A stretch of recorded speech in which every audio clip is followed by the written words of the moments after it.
Welcome back दोस्तों। DNS के इस एपिसोड में आपका स्वागत है। तो दोस्तों, इस एपिसोड में हम बात करेंगे दो बहुत ही इंपॉर्टेंट कंसेप्ट के बारे में। फर्स्ट कंसेप्ट का नाम है round roaming and second concept का नाम है नेट मास्क। तो दोस्तों, दोनों कंसेप्ट को हम जानेंगे और जानेंगे कि इनका फीचर्स कैसे हम यूज कर सकते हैं इन दोनों कंसेप्ट को और इम्प्रूव कर सकते हैं डीएनएस को। ठीक है, बाय डिफॉल्ट दोनों फीचर इनेबल रहते हैं। ठीक है, डीएनएस के सबसे पहले मैं राउंड रॉबिन के बारे में आपको बताना चाहूंगा। दोस्तों, राउंड रॉबिन के थ्रू हम लोड बैलेंसिंग कर सकते हैं और फॉल्ट टॉलरेंस दे सकते हैं कुछ वेब सर्वर्स को। ठीक है, वेब सर्वर्स या एप्लीकेशन या डोमेन कंट्रोलर को भी हम फॉल्ट टॉलरेंस या राउंड रॉबिन दे सकते हैं। ठीक है, लोड बैलेंसिंग कर सकते हैं। तो सबसे पहले मान लीजिए हम ये करते कैसे हैं।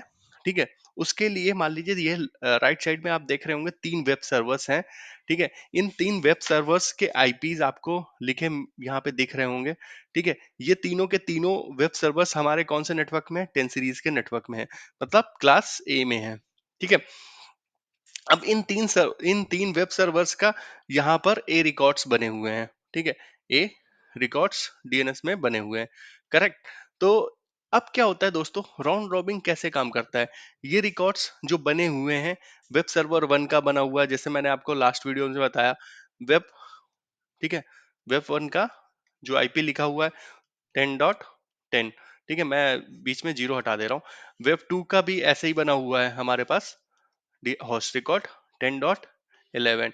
ठीक है, ये सारे के सारे कंसेप्ट इधर लिखे हुए हैं। अब राउंड रॉबिन का कंसेप्ट क्या होता है दोस्तों? राउंड रॉबिन क्या प्रोवाइड करता है कि ये फीचर्स होता है डीएनएस के ऊपर। ठीक है, अब मान लीजिए यहाँ पर तीन क्लाइंट हैं। ठीक है, ये तीन क्लाइंट्स के जो ना, इन तीन क्लाइंट को, ये जो तीन क्लाइंट्स हैं दोस्तों, इनको ना वेब सर्वर एक्सेस करना है। और ये तीनों जो वेब सर्वर हैं हमारे आइडेंटिकल वेब सर्वर है, मतलब इनके ऊपर जो भी सर्विसेज पड़ी हुई है तीनों पे एक ही सर्विस है। ठीक है, वेब सर्विसेज, और साथ में तीनों के तीनों एक ही वेब पेज को प्रोवाइड करा रहे हैं। ठीक है, इसका मान लीजिए HTTPS URL है हमारा web.com।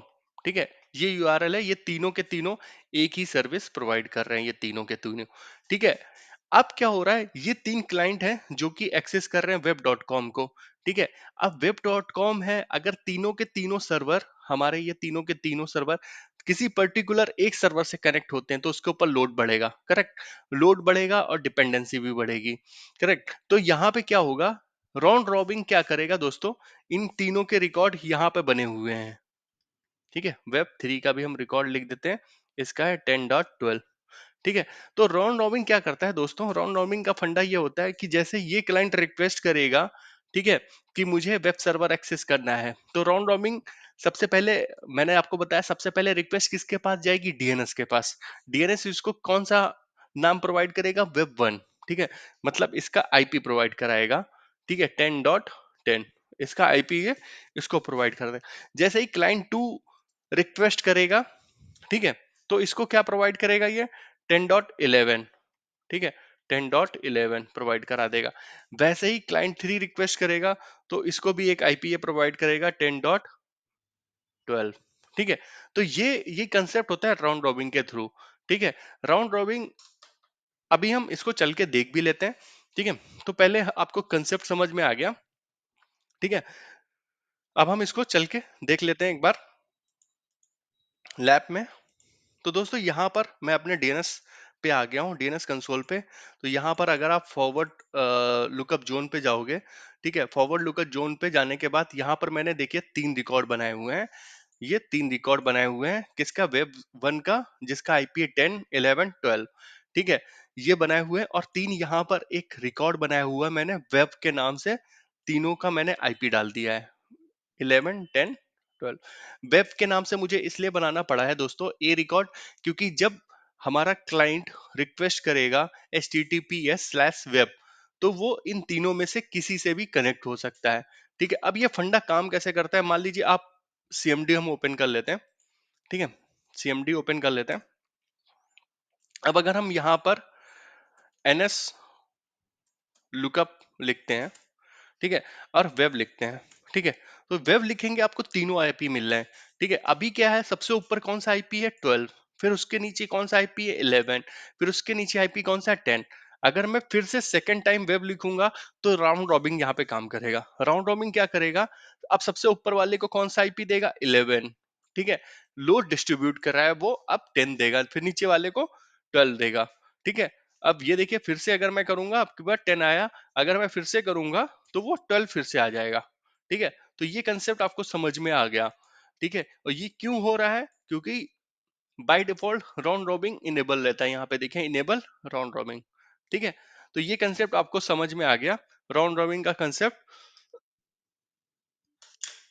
ठीक है, तो अब जैसे ही ये रिक्वेस्ट जो एनएस लुकअप से मैं वेब की रिक्वेस्ट कर रहा हूँ, या वेब का, ये मान लीजिए क्लाइंट 1 करता है, तो उसको एक क्लाइंट को ये 12 का आईपी देगा, दूसरे ने जब रिक्वेस्ट की तो उसको 11 दे देगा, तीसरे ने रिक्वेस्ट की तो उसको 10 दे देगा, ताकि लोड बैलेंस रहे और फॉल्ट टॉलरेंस रहे। ठीक है, अगर ये आईपी अवेलेबल नहीं रहेगा, फॉल्ट टॉलरेंस यहाँ पे कैसा होगा, मान लीजिए ये वाला 12 वाला सर्वर डाउन हो जाता है, तो ये आप जो नेक्स्ट टाइम उसको 11 दे देगा। ठीक है, और फिर 10 दे देगा, मतलब अब इन दो आईपी से वो प्ले करेगा। ठीक है, तो ये हो गया हमारा राउंड रॉबिन। अब आता है दूसरा हमारा नेट मास्क। ठीक है, ऑर्डरिंग। नेट मास्क को समझने के लिए दोस्तों, आपको पहले राउंड रॉबिन क्लियर हो गया, नेट मास्क को हम समझ लेते हैं। दोस्तों नेट मास्क को समझने के लिए ये एक हमारा सिनेरियो, दूसरा सिनेरियो मैंने लिया है। ये एक हमारा जो है नेटवर्क है। ठीक है, इस नेटवर्क का आईडी हमारा क्या है, 10.0.0। ठीक है, अब दूसरा नेटवर्क भी हमारे पास है, इसका आईपी क्या है हमारा, 172। ठीक है, इसका आईपी है दोस्तों हमारा 172 168। ये क्लास बी का हो गया, और ये क्लास हमारा ए का हो गया। करेक्ट, ये हमारा क्लास ए है, ये हमारा क्लास बी है। ठीक है, अब उसके बाद क्या हुआ दोस्तों, एक हमारा डीएनएस सर्वर है। डीएनएस सर्वर हमारा किस नेटवर्क में है, ठीक है, ये हमारा डीएनएस सर्वर है 10 सीरीज के नेटवर्क में, मतलब क्लास ए के नेटवर्क में। ठीक है, अब हमने क्या किया, हमने वेब सर्वर होस्ट किए। ठीक है, वेब सर्वर हमने यहाँ पर होस्ट किए हैं दोस्तों। मैं इसको क्लास ए क्लीन कर देता हूँ ताकि थोड़ा सा और इजीली दिखेगा। ठीक है, हमने दोस्तों क्या किया है, वेब सर्वर यहाँ पर, हमारे पास कितने वेब सर्वर हैं, 3 सर्वर है। ठीक है, हमने क्या किया, इन वेब सर्वर की पोजीशन क्या दी है, एक यहाँ पे डाला है। ठीक है, वेब सर्वर 2 यहाँ पे हमने डाला है, और वेब सर्वर 3 और 1 यहाँ पे डाला है। इनके आईपीज आप देख सकते हो, इसका भी आईपीज आप देख सकते हो। ठीक है, और ये हमारा डीएनएस हो गया। ठीक है, अब क्या हुआ दोस्तों, कि मान लीजिए हम नेट, अब हमारे पास क्या, दो नेटवर्क हैं। ठीक है, एक क्लास ए और दूसरा क्लास बी है। ठीक है, और हमारा डीएनएस कहाँ पे होस्ट है, क्लास ए के नेटवर्क में। अब मान लीजिए एक क्लाइंट आता है, क्लाइंट 1। ठीक है, ये हमारा क्लाइंट 1 है और ये हमारा क्लाइंट 2 है। ठीक है, अब ये क्लाइंट इस वेबसाइट को ओपन करने की रिक्वेस्ट करता है। ये क्या लिखता है, https/web की रिक्वेस्ट करेगा, तो इसको कौन से वेब सर्वर से कनेक्ट करवाएगा, ये डीएनएस सर्वर। ठीक है, तो ये काम होता है नेट मास्किंग का। सबसे पहले क्या देखेगा डीएनएस सर्वर, की रिक्वेस्ट किस आईपी से आ रही है। ठीक है, ये देखेगा 10.0.1.0.150, मतलब सेम नेटवर्क है। ठीक है, क्लास ए का ही नेटवर्क है, सेम नेटवर्क है। तो ये क्या करेगा, इसको जो है ना डाइवर्ट कर देगा क्लास ए के पास, वेब सर्वर के पास, मतलब इसको मिल जाएगा ये वाला आईपी। ठीक है, वेब सर्वर 1 मिल जाएगा। ठीक है,